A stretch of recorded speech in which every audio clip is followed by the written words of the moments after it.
नमस्कार, कृष्णाई किचनमध्ये तुम्हा सगळ्यांचं मनापासून खूप खूप स्वागत। तर आज आपण सांगली स्पेशल लाटी वडी कशी बनवायची ते बघतोय। तर अतिशय साध्या सोप्या पद्धतीने कशी बनवायची ते मी तुम्हाला आज सांगणार आहे किंवा दाखवणार आहे। तर ही रेसिपी बनवण्यासाठी वेगळं साहित्य आणायची किंवा त्यासाठी वेगळं साहित्य वापरायची काहीच गरज नाही। आपल्या जे रोजच्या वापरात जे साहित्य असतं किंवा जे आपण रोज साहित्य वापरतो अगदी घरगुती साहित्यापासून ही रेसिपी बनवून तयार होते। तर ही कशी बनवायची ते पाहूयात।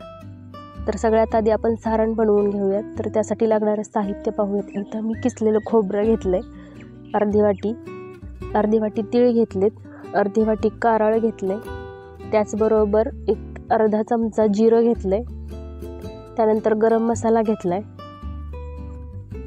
त्याचबरोबर इथं मी लाल तिखट घेतलेलं आहे। याऐवजी जर तुम्हाला काळं तिखट वापरायचं असेल तर ते देखील चालेल।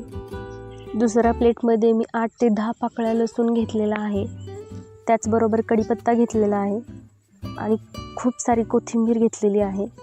तर आता एका कढईमध्ये मी सगळ्यात आधी तीळ भाजून घेणार आहे। तीळ भाजताना गॅसची आच ही मंद असावी जेणेकरून आपले तीळ करपणार नाहीत।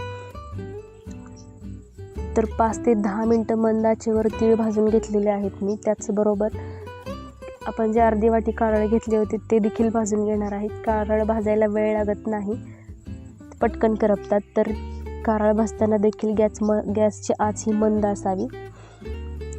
तर ते देखील मी एका प्लेटमध्ये काढून घेणार आहे।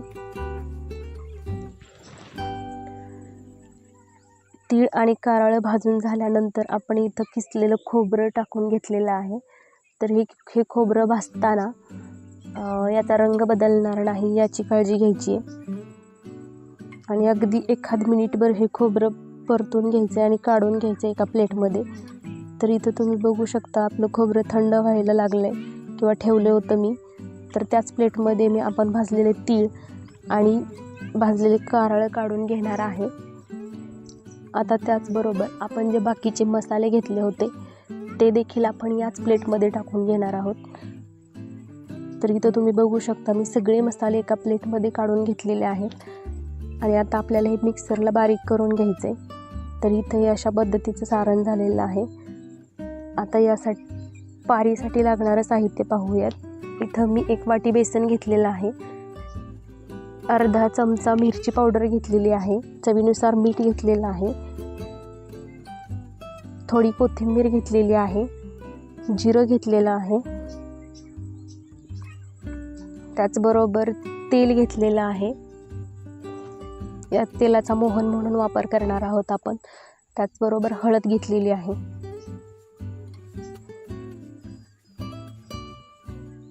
तर आता इथं आपण जे 1 वाटी बेसन घेतलं होतं त्यामध्ये आपण जे साहित्य घेतलं होतं म्हणजे मीठ, कोथिंबीर, जिरं, हळद, तर हे सर्व टाकून घेणार आहोत। यामध्ये मी सगळ्यात आधी मिरची पावडर टाकून घेतलेली आहे, त्यानंतर आपण जे मीठ घेतलं होतं ते टाकून घेतलेलं आहे, त्याचबरोबर आपण जे चिमटभर जिरं घेतलं होतं ते पण यातच टाकून घेतलेलं आहे आणि खूप सारी अशी कोथिंबीर यामध्ये आपण टाकलेली आहे। आता हे सगळं मिक्स करून घ्यायचंय। इथं तुम्ही बघू शकता मी चमच्याच्या सहाय्याने मिक्स करून घेतलेला आहे आणि आता आपण इथं जे तेल घेतलं होतं ते मी 2 ते 3 चमचे तेल टाकून घेणार आहे। तर काही ठिकाणी हे तेल गरम करून मोहन म्हणून वापरतात, पण इथं मी कच्चं तेल वापरलेलं आहे। तर आता हे तेल टाकल्यानंतर मी हे देखील मिक्स करून घेणार आहे आणि यामध्ये पाणी ओतून हे पीठ मळून घेणार आहे। तर इथं आपण फक्त बेसन पिठाचा वापर केलेला आहे, त्यामुळं अगदी थोडं थोडं पाणी टाकून हे मळून घ्यायचं आहे। जर तुम्ही अगदीच एकदम पाणी ओतलं तर हे खूप पातळ असं होईल। तर आपल्याला असा पातळ असा गोळा करायचा नाहीये, अगदी घट्ट असा गोळा करायचा आहे। तर इथं तुम्ही बघू शकता थोडं थोडं पाणी टाकून मी हा गोळा तयार करून घेतलेला आहे। हा गोळा अशाच पद्धतीचा बनला पाहिजे.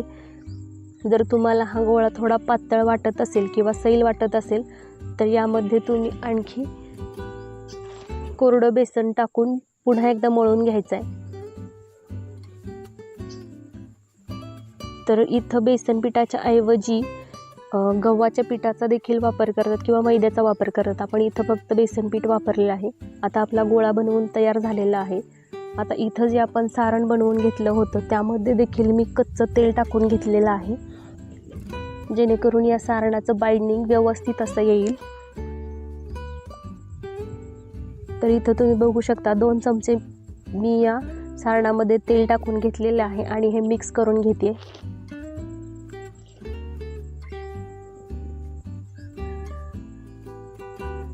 आता हे तेल या सारणामध्ये मिक्स केल्यानंतर इथं तुम्ही बघू शकता आपल्या सारणाचं टेक्स्चर खूप छान अशा पद्धतीचं झालेलं आहे.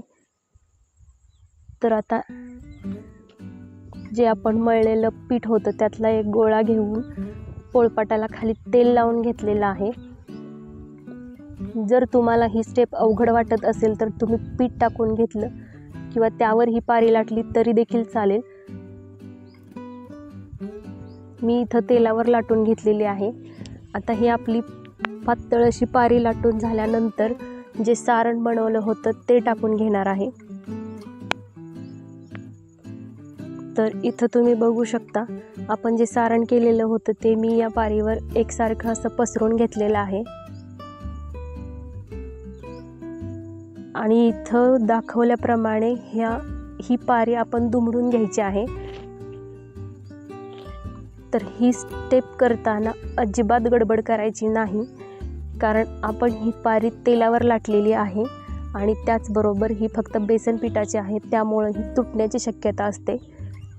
तर हे टाळण्यासाठी खूप अलवार अशा हाताने आपण याचा रोल बनवून घेणार आहोत.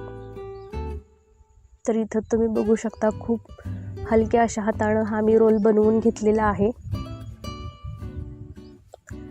आणि याला थोडं वरून प्रेस करायचं आहे, जेणेकरून जरी यामध्ये थोडीफार हवा किंवा मोकळी जागा शिल्लक राहिली असेल तर ती थोडं प्रेस केल्यामुळं एकदम दबून राहते किंवा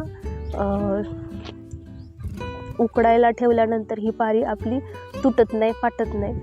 तर त्यासाठी हे थोडं प्रेस करून घ्यायचं आहे. आणि इथं दाखवल्याप्रमाणे आपण तिरक्या अशा स्लाइसमध्ये कट करून घेतलेलं आहे मी. आणि आता ही प्रोसेस अजिबात स्किप करायची नाही. तर कट करून घेतल्यानंतर मी थोडंसं हाताने प्रेस करून घेतलेलं आहे आणि पोळपाटावर थोडं दोन्ही साईडनी आपटलेलं आहे, कारण यातलं सारण अजिबात बाहेर येता कामा नये. तर ही आपली लाटीवडी फुटू नये यासाठीची स्टेप आहे खूप महत्त्वाची. तर आता या लाटीवड्या बनवून तयार झाल्यानंतर आपल्याला या उकडायला ठेवायच्या आहेत. तर इथं मी इडलीचं भांडं घेतलेलं आहे, त्यामध्ये पाणी ओतलं होतं, ते गरम करायला आधीच ठेवलं होतं. त्यावर चाळणीला तेल लावून या पद्धतीनं मी अशा वड्या उकडायला ठेवलेल्या आहेत आणि वरून झाकण ठेवलेलं आहे. तर 15 ते 20 मिनटं मीडियम हीटवर आपण या वड्या शिजवून घेणार आहोत. 15 ते 20 मिनटानंतर आपल्या वड्या अशा पद्धतीनं तयार होतात. तर आता या थंड व्हायला ठेवायच्या आहेत आणि एका प्लेटमध्ये काढून या वड्या बनवून खाण्यासाठी तयार आहेत. तर हा व्हिडिओ तुम्हाला कसा वाटला हे कमेंट करून नक्की सांगा. व्हिडिओ पाहिल्याबद्दल धन्यवाद.